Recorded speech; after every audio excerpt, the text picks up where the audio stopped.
Les premières élections législatives depuis 3 ans auront lieu du 18 octobre au 23 novembre en Égypte. Il s'agit là d'une importante étape dans le processus de démocratisation du pays. 5 420 candidatures ont déjà été retenues pour les sièges individuels et 9 partis ou coalitions pour les sièges de liste. À la tête de la grande coalition loyaliste de l'Égypte, Sameh Saif El-Yazal espère que sa coalition sera à la tête du nouveau Parlement. Je peux vous assurer que la confrérie sera au Parlement. C'est confirmé, que ce soit avec ou sans notre approbation.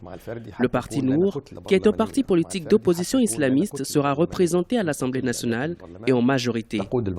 Pour 596 sièges, 448, soit 75%, sont réservés aux candidatures individuelles, 120 sièges, soit 25% pour le scrutin par liste et 28 sièges, soit 5% pour des personnes désignées par le président Abdel Fattah al-Sisi.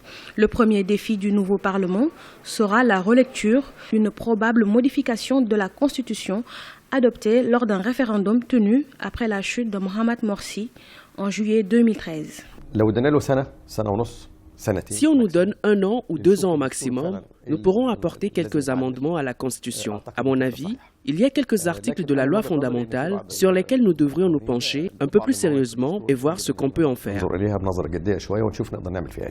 En l'absence d'un Parlement, le président al-Sisi a exercé le pouvoir législatif depuis qu'il est à la tête du pays.